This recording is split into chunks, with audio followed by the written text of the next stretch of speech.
Bueno, vamos a empezar a ver las dos principales etiologías que cursan con limitación al flujo aéreo y por tanto son las patologías obstructivas más frecuentes en neumología. Son la enfermedad pulmonar obstructiva crónica y el asma. La enfermedad pulmonar obstructiva crónica y el asma es muy importante que conozcáis la definición para poder conocer cómo realizamos después el diagnóstico y posteriormente establecemos el tratamiento. La enfermedad pulmonar obstructiva crónica se caracteriza y se define como una limitación al flujo aéreo, por tanto es una patología obstructiva que cursa con un índice de tifenó menor de 0,7, que además es progresiva, crónica y no totalmente reversible. Este último concepto, el de la no total reversibilidad, es lo que le va a diferenciar de la otra enfermedad obstructiva que es el asma. La EPOC se caracteriza por la reacción inflamatoria anormal de los pulmones ante determinadas sustancias. La principal de ellas es el humo del tabaco. Tenéis que saber que el 80% de los pacientes que tienen enfermedad pulmonar obstructiva crónica son fumadores o han sido fumadores en algún momento de su vida. Por tanto, la principal etiología es el humo del tabaco. Y se espera que un paciente pueda desarrollar una enfermedad pulmonar obstructiva crónica cuando su índice de paquetes año es mayor de 20. Pero no es la única de las etiologías. También está cobrando cada vez más importancia la contaminación. La contaminación tanto ambiental como profesional como doméstica. La enfermedad pulmonar obstructiva crónica también tiene otra etiología que su causa es genética y es el déficit de alfa-1 antitripsina. La alfa-1 antitripsina es una proteína que se sintetiza en el hígado. Su función principal es inhibir la elastasa de los neutrófilos y por tanto la elastasa de los neutrófilos lo que hace es destruir el tejido colágeno del pulmón y la función del alfa-1 antitripsina es inhibir precisamente esta función de los neutrófilos, que es destruir el tejido colágeno. Los niveles normales de alfa-1 antitripsina están entre 150 y 350 miligramos por decilitro. Pero un paciente puede tener un déficit de alfa-1 antitripsina y no desarrollar la enfermedad. Y esto se produce porque con niveles superiores a 80 miligramos por decilitro el paciente ya está protegido. Es decir, con niveles entre 80 y 150 miligramos decilitro, el paciente, aunque tenga un déficit de alfa-1 antitripsina, no va a desarrollar la enfermedad. El fenotipo más afectado es el que se conoce como el fenotipo PI-ZZ. La enfermedad pulmonar obstructiva crónica que se debe a un déficit de alfa-1 antitripsina se caracteriza porque los pacientes que lo van a padecer son pacientes jóvenes que desarrollarán pronto enfisema y bronquiectasias. La enfermedad pulmonar obstructiva crónica tiene dos fenotipos principales, que son los que conocemos habitualmente.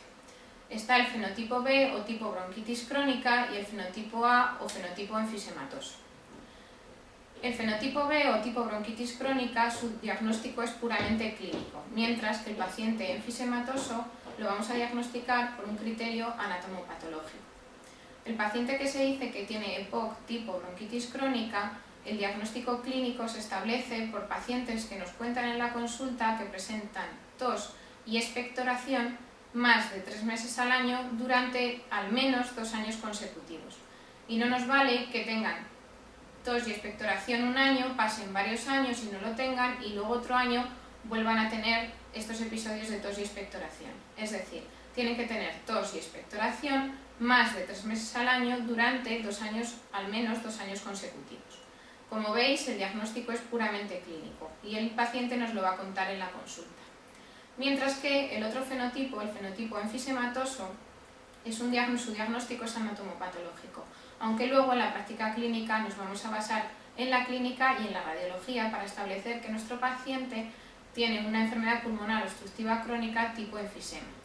El enfisema, el diagnóstico anatomopatológico, se establece cuando vemos en la anatomía patológica dilatación del acino y destrucción de su pared. Es así como vamos a establecer y diferenciar el fenotipo tipo bronquitis crónica por la clínica y el fenotipo enfisematoso por la anatomía patológica. Dentro del fenotipo enfisematoso vamos a parar un momentito porque estos pacientes tenéis que conocer que muchas veces han preguntado en el MIR los tipos de enfisema que pueden desarrollar. Y hay 3 tipos de enfisema principales, 2 que veremos en la enfermedad pulmonar obstructiva crónica y un tercero que es más típico de la patología pleural, que es el neumotórax espontáneo primario que va a desarrollar un enfisema paraseptal. Dentro de los tipos de enfisema ya hemos dicho que los 3 que tenéis que conocer para el MIR son los siguientes. El más frecuente de todos ellos es el enfisema centroacinar. El enfisema centroacinar tenéis que saber que predomina en los campos superiores. Es un enfisema centroacinar porque lo que se destruye es el centro del acino. Es más típico de los pacientes que fuman o son exfumadores y sobre todo en pacientes de edad avanzada. Y no os olvidéis que predomina en los lóbulos superiores y es el más frecuente de todos los enfisemas. El segundo tipo es el enfisema panacinar. El enfisema panacinar se caracteriza porque se destruye todo el acino.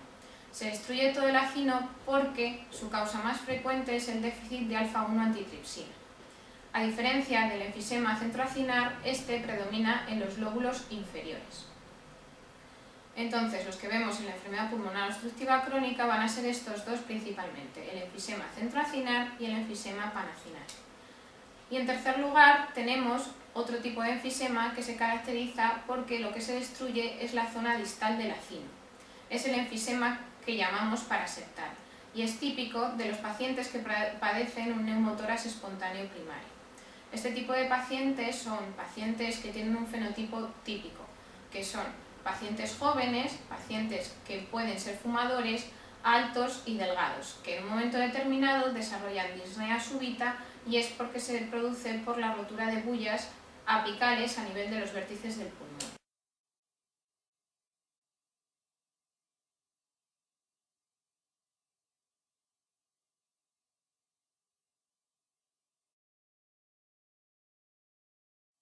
Vamos a ver cómo diferenciamos los dos principales tipos de enfermedad pulmonar obstructiva crónica, que son el paciente bronquítico crónico y el paciente enfisematoso. Hay muchos tipos o muchas características por las que podemos diferenciar uno de otro. Ahora vamos a ver algunas de las principales, pero en vuestro manual tenéis muchas más. La enfermedad pulmonar obstructiva crónica y el enfisema no se desarrollan a la misma edad. La enfermedad pulmonar obstructiva crónica tipo bronquitis crónica se desarrolla de forma mucho más temprana que la enfermedad tipo enfisematosa. La bronquitis crónica se suele desarrollar cuando el paciente tiene alrededor de los 50 años, mientras que el enfisematoso comienza con clínica a partir de los 60. Los pacientes bronquíticos crónicos comienzan con clínica mucho más temprana porque comienzan con tos y expectoración y consultan antes al médico. Mientras que los pacientes enfisematosos, cuando manifiestan la enfermedad, la manifiestan en forma de disnea. Y se manifiesta en forma de disnea porque, como hemos visto, el diagnóstico es anatomopatológico y se caracteriza por la destrucción de los alveolos.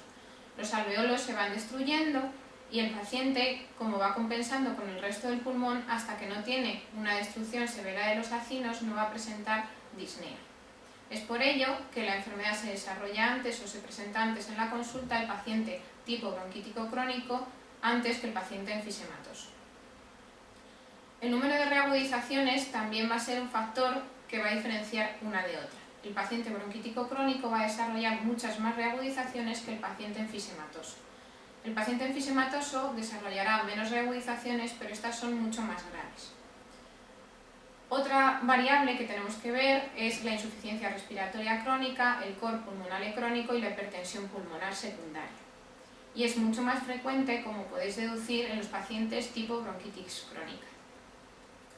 Otro aspecto a valorar son las características que vamos a ver en la radiología. En la radiología de un paciente tipo bronquítico crónico lo que vamos a ver es un aumento de la trama broncovascular.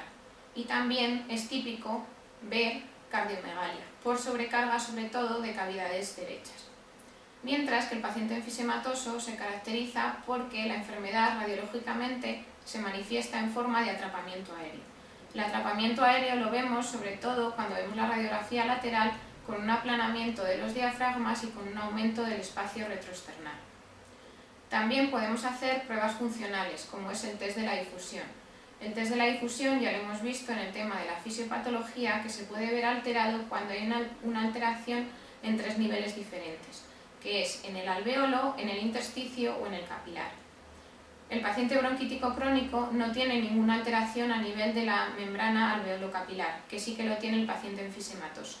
Por tanto, el test de la difusión en un paciente bronquítico crónico no se va a ver alterado, es decir, es normal, la DLCO es mayor del 80%.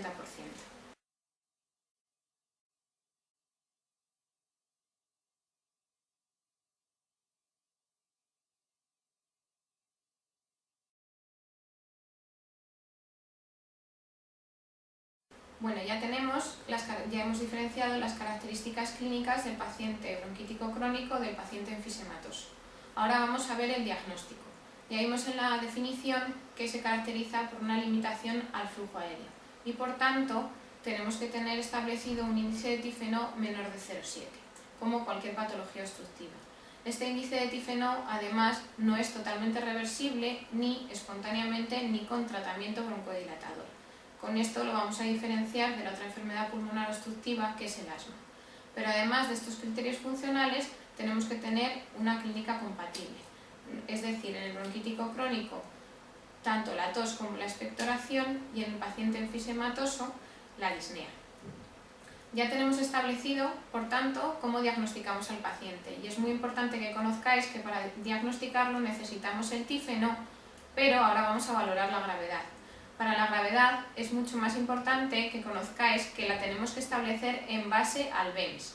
Es decir, diagnosticamos con el índice de tifeno, pero clasificamos la gravedad de la enfermedad según el BEMS. Un paciente que se considera que tiene un EPOC leve es un estadio 1. Este estadio 1 se caracteriza porque la única prueba funcional que tenemos alterada es el índice de tifeno y nos tenemos que basar, por tanto, en la clínica del paciente para diagnosticarlo, porque su BEMS es completamente normal, puesto que está en un estadio 1 o leve. El estadio 2 ya sí se ve afectado el BEMS. El BEMS en el estadio 2 o enfermedad moderada tiene que estar entre un 50 y un 79%. El EPOC tipo 3 o enfermedad pulmonar obstructiva crónica grave se caracteriza porque el BEMS está entre un 30 y un 49%. Y ya el estadio final o estadio muy grave es el EPOC tipo 4. El EPOC tipo 4, el más grave de ellos, tenéis que saber que es el más preguntado en el examen MIR. Es el más preguntado en el examen MIR pues, porque es el que más hincapié tenéis que hacer a la hora del estudio. Se caracteriza porque tiene un índice de tifeno, como todos los anteriores, disminuido, es decir, un índice de tifeno menor de 0,7 y el BEMS es menor del 30%. Pero tenéis que tener en cuenta que si está entre un 30 y un 49%, es decir, lo que se clasificaría como un EPOC grave, si el paciente presenta insuficiencia respiratoria crónica o cor pulmonale crónico, pasa directamente a ser un estadio muy grave, porque ya tiene repercusiones mucho más importantes. La insuficiencia respiratoria crónica, ya vimos cómo se clasificaba en tipo 1 o tipo 2, tenéis que saber que si estos pacientes presentan un BEMS entre un 30 y un 49% e insuficiencia respiratoria, se clasifican como un estadio muy grave. Y también los que tienen cor pulmonale crónico. Y cor pulmonale crónico para el MIR son los pacientes que en el enunciado de la pregunta os van a contar que tienen edemas o que tienen en la radiografía de tórax la presencia de cardiomegalia.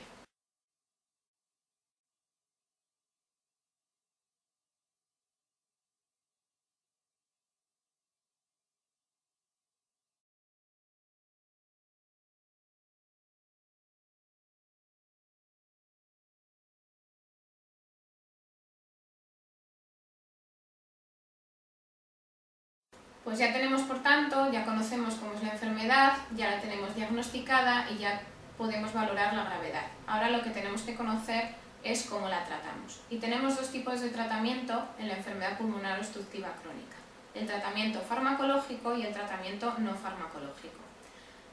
Es importante que sepáis que el tratamiento no farmacológico es el que más suelen preguntar en el examen MIR. Y es tan importante porque es el único que puede aumentar la supervivencia. Pero no todo tratamiento no farmacológico aumenta la supervivencia. Hay dos medidas esenciales que son el abandono del tabaco y la oxigenoterapia crónica domiciliaria. Es decir, ningún tratamiento farmacológico aumenta la supervivencia en la enfermedad pulmonar obstructiva crónica. De aumentar la supervivencia lo hacen medidas no farmacológicas. Entre ellas, las más importantes son, como podéis deducir, el abandono del hábito tabáquico y la oxigenoterapia crónica domiciliaria.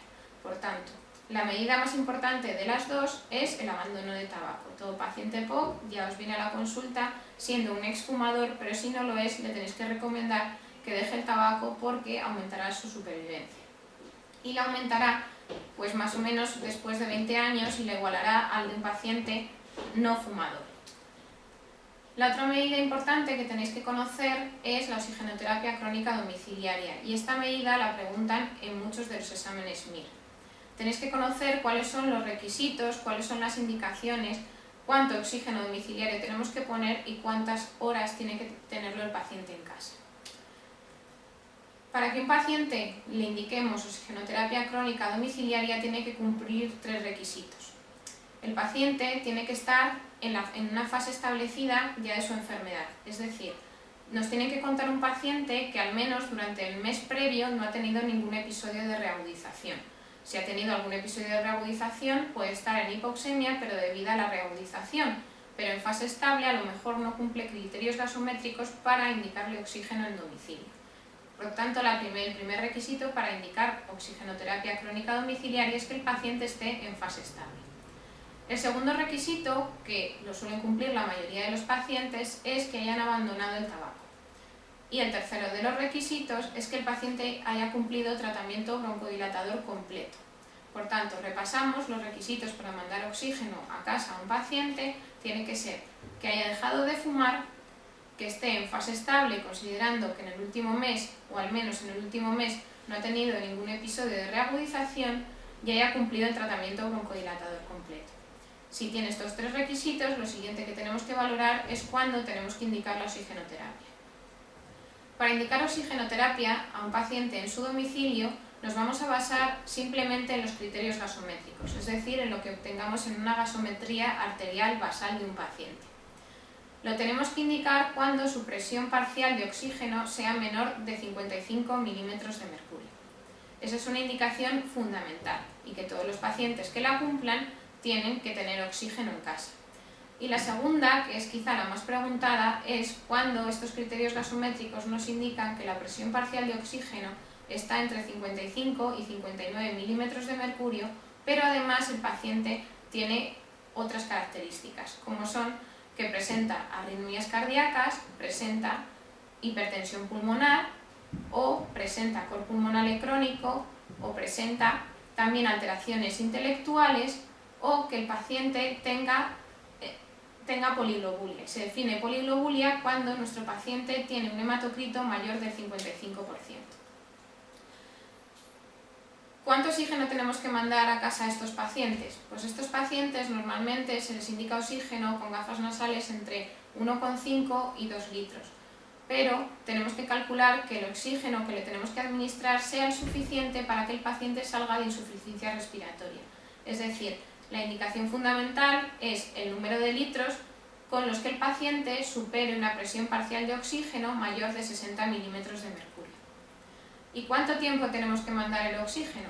Pues el oxígeno el paciente lo debe tener en casa mínimo 16 horas. Nunca 3 o 4, como ponen algunos enunciados en el MIR, sino que mínimo tiene que tenerlo 16 horas al día.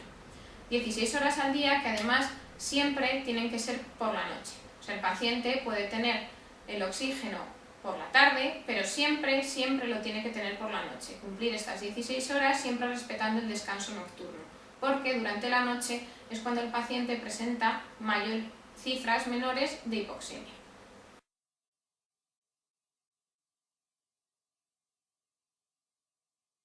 Ya hemos visto, por tanto, las medidas no farmacológicas más importantes y ahora lo que vamos a ver a continuación es el tratamiento farmacológico. El tratamiento farmacológico, no olvidéis que nunca aumenta la supervivencia. Lo indicamos en el paciente porque mejora la calidad de vida y produce un alivio sintomático, pero nunca aumenta la supervivencia, ni los broncodilatadores, ni los corticoides, ni los antiinflamatorios. Ninguna de estas medidas, ningún tratamiento farmacológico, por lo tanto, aumenta la supervivencia.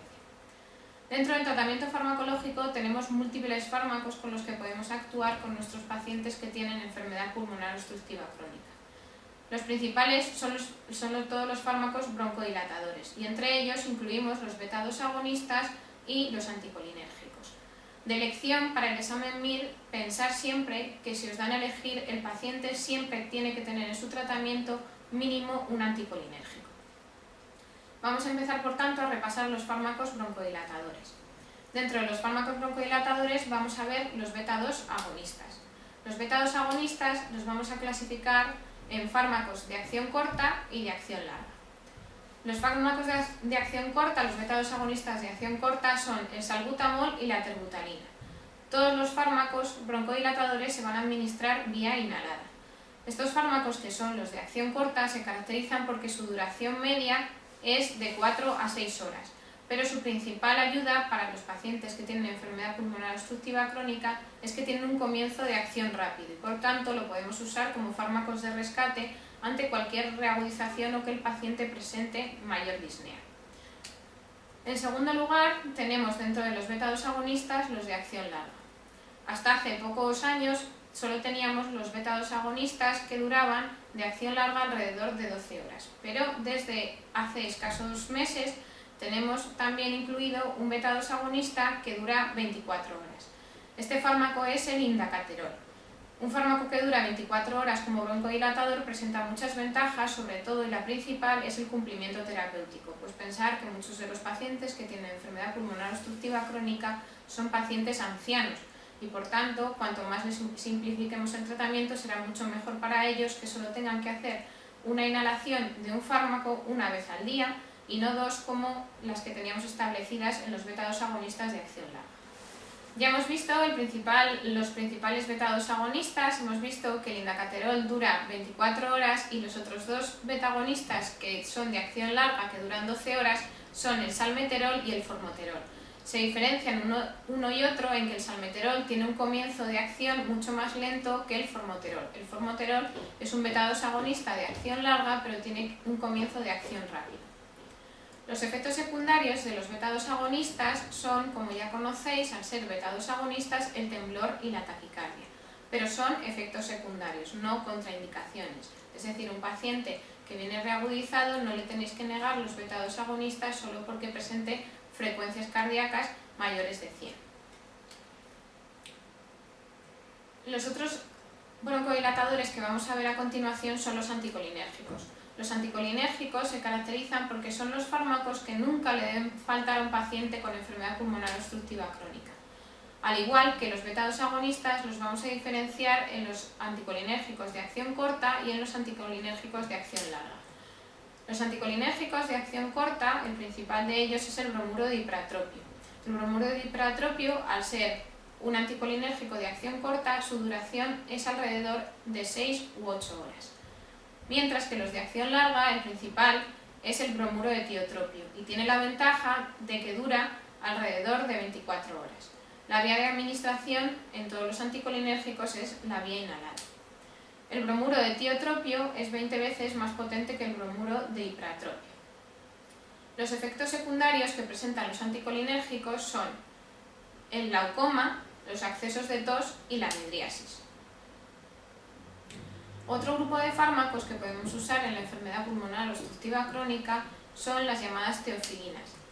Las teofilinas eran mucho más usadas antiguamente. Las teofilinas se caracterizan porque su efecto broncodilatador no es muy potente. Son también antiinflamatorios y el problema que presentan es que tenemos que medir los niveles en plasma, es decir, tienen un estrecho rango terapéutico que tenemos que medir y calcular, porque además si no el paciente no se va a ver beneficiado por este tipo de fármacos. Sus niveles, el rango terapéutico de las teofilinas está entre 5 y 15 microgramos por mililitro. El problema que presentan es que tenemos que medirlo para ver si están en rango terapéutico y que se ve influenciado este rango terapéutico por muchas condiciones, como puede ser el tipo de alimentación que presente el paciente, si toma otro tipo de fármacos, la edad del paciente, porque disminuyen o aumentan su aclaramiento. Los efectos secundarios de la teofilina son principalmente la cefalea, los síntomas gastrointestinales y las arritmias. Otro grupo de fármacos, un nuevo fármaco que se ha establecido en la enfermedad pulmonar obstructiva crónica, es el roflumilast.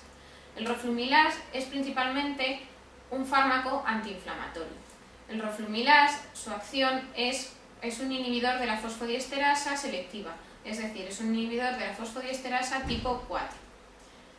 El efecto de la teofilina es sobre todo antiinflamatorio, pero también actúa sobre el tejido colágeno teniendo una acción antifibrótica y también sobre el adipocito con una función lipolítica. Esta función lipolítica además nos puede ayudar en los pacientes EPOC que además son pacientes con un índice de masa corporal elevado.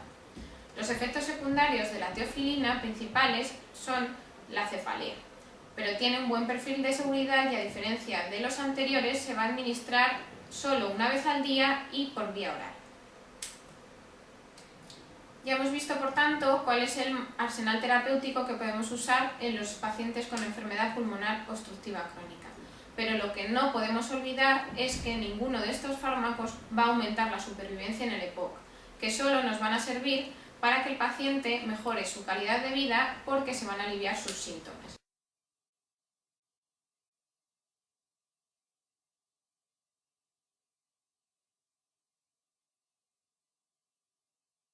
Pensar cómo tenemos que tratar al paciente y cuándo tenemos que tratar al paciente. En la enfermedad pulmonar obstructiva crónica, que solo presenta los síntomas de forma intermitente, es decir, no son síntomas continuos todos los días, tenemos que usar para su tratamiento fármacos de rescate. Y los fármacos de rescate de elección son los beta-2 agonistas de acción corta a demanda. Es decir, el paciente se reagudiza porque en situación estable el paciente está bien, pero cuando se reagudiza, como tiene síntomas intermitentes, si presenta los síntomas, lo que le decimos es que lleve siempre consigo un inhalador que va a ser un beta-2 de acción corta, que lo va a usar a demanda, es decir, lo va a usar solo en los momentos que tenga crisis. Pero la mayoría de los pacientes diagnosticados como EPOC tienen síntomas de forma continua. A estos pacientes, ¿cómo los tratamos? Pues hemos dicho que lo que nunca les puede faltar es el anticolinérgico, es decir, el primer escalón terapéutico ante un paciente EPOC que presenta síntomas de forma continua es usar un anticolinérgico. Podemos usar tanto el bromuro de hiperatropio como el bromuro de tiotropio, sabiendo que si usamos el bromuro de hiperatropio tendrá que tener una dosis mínima de 3 inhalaciones al día, mientras que si usamos el bromuro de tiotropio lo que va a tener que hacer el paciente es una inhalación al día. Pero hay pacientes que no se controlan solo con los anticolinérgicos y a estos pacientes tenemos que añadir otro tipo de fármacos. Y el fármaco que vamos a añadir es un beta-2 de acción larga. O podemos añadirles también el roflumilast, o incluso podemos asociar los dos. Es decir, tenemos a nuestro paciente que no se controla con el anticolinérgico y le podemos añadir el beta-2 de acción larga y además el roflumilast. El roflumilast tiene principalmente indicación en los pacientes que tienen EPOC con un importante componente inflamatorio, porque su principal acción es antiinflamatoria. Pero aún así podemos tener pacientes que no se controlen con la asociación de estos tres fármacos. Entonces a estos pacientes los que le tenemos que añadir es la teofilina. Es decir, nuestro paciente EPOC que presenta síntomas continuos con un mal control debe tener un anticolinérgico, un beta-2 de acción larga, el roflumilast y a lo mejor también una teofilina. Ahora vamos a ver cuándo, además de todos estos fármacos al paciente, le tenemos que añadir en su inhalador los corticoides inhalados. Y debe ser en los pacientes que presentan un EPOC grave o muy grave, es decir, un estadio 3 o 4 según el BEMS, que además presentan importante hiperreactividad bronquial o agudizaciones frecuentes, porque los corticoides, como ya sabéis, su principal efecto es antiinflamatorio. Entonces, en los pacientes que tengamos con un EPOC estadio 3 o 4 y agudizaciones frecuentes, le podemos añadir también los corticoides inhalados y también a los pacientes que diagnostiquemos de hiperreactividad bronquial. Por tanto, todos nuestros pacientes tienen que tener, si tienen síntomas intermitentes, sus beta-2 agonistas de acción corta a demanda. Si tienen síntomas continuos, lo que nunca les debe faltar son los broncodilatadores tipo anticolinérgicos.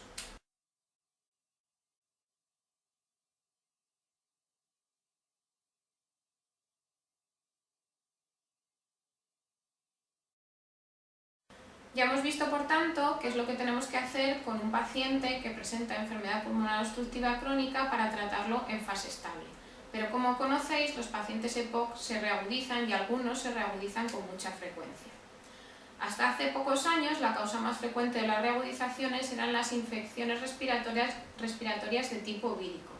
Pero actualmente, de 5 años para acá sobre todo, se ha observado que la principal causa de la reagudización de estos pacientes son las infecciones respiratorias de tipo bacteriano.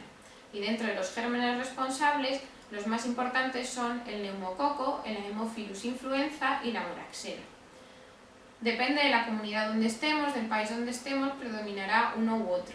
Hasta hace poco, o quizá ahora podemos considerar que el germen más importante que causa mayor número de reagudizaciones es el Haemophilus influenza. ¿Y qué hacemos con nuestro paciente que se ha reagudizado? Pues estos pacientes que se reagudizan necesitamos fármacos que actúen de forma rápida. Y lo que tenemos que introducirles rápidamente son broncodilatadores de acción corta y corticoides, pero ya no inhalados, sino por vía sistémica. Según distintos autores, hay autores que piensan que se pueden introducir los corticoides por vía inhalada a dosis altas y tendrán un mismo efecto que los corticoides que se introducen por vía intravenosa. Pero lo importante es que el principio del tratamiento es que no les puede faltar broncodilatadores de acción corta y corticoides sistémicos. Además, nuestro paciente puede venir en insuficiencia respiratoria, por lo tanto, le tenemos que introducir oxígeno. Como ya vimos, la regulación de la ventilación es importante que si conocemos que nuestro paciente presenta en fase estable hipercapnia crónica, cuando el paciente se reagudice, no introduzcamos el oxígeno a alto flujo. Y no debemos introducir el oxígeno a alto flujo porque si no, inhibiremos el sistema de regulación de la ventilación a nivel periférico, cuyo principal estímulo era la disminución de la presión parcial de oxígeno. Pero si nuestro paciente en fase estable no presenta hipercapnia crónica, no hay problema en que el oxígeno se lo introduzcamos a dosis altas. Además, también si nuestro paciente presenta síntomas de que lo que le ha reagudizado es una infección respiratoria, debemos introducir un antibiótico. ¿Cuándo sospechamos que nuestro paciente se ha reagudizado por una infección respiratoria? Pues lo vamos a sospechar sobre todo si presenta un aumento de su disnea, cuando su expectoración tiene mucho más volumen de lo que tenía en fase estable y sobre todo cuando esta expectoración es mucho más espesa. El paciente nos cuenta que las flemas que echa son mucho más espesas e incluso su coloración es más amarillo oscura o verdosa. A estos pacientes siempre les tendremos que introducir un antibiótico en su tratamiento. Tenéis que tener en cuenta que hay pacientes que se reagudizan con mucha frecuencia y por tanto reciben muchos ciclos de antibiótico. Estos pacientes hay que tener siempre en la cabeza que si se han reagudizado en el último año más de 3 veces, es decir, han recibido más de 3 ciclos de antibioterapia, en el siguiente ciclo, en la siguiente reagudización, tenemos que cubrir un germen muy importante que es la Pseudomonas aeruginosa. Entonces, todo paciente que se reagudice y que penséis que la causa es infecciosa, le introducís un antibiótico. Pero si además este paciente ha recibido más de 3 ciclos de antibiótico en el último año, siempre en el 4.º ciclo le tenéis que cubrir con un fármaco anti-Pseudomonas. Además, el paciente puede llegar en acidosis respiratoria. Este paciente, si presenta una acidosis respiratoria moderada, tenéis que considerar también la posibilidad de introducir la ventilación mecánica no invasiva, que como ya sabéis, su criterio principal es gasométrico establecido cuando el pH es mayor de 7,20 pero menor de 7,30.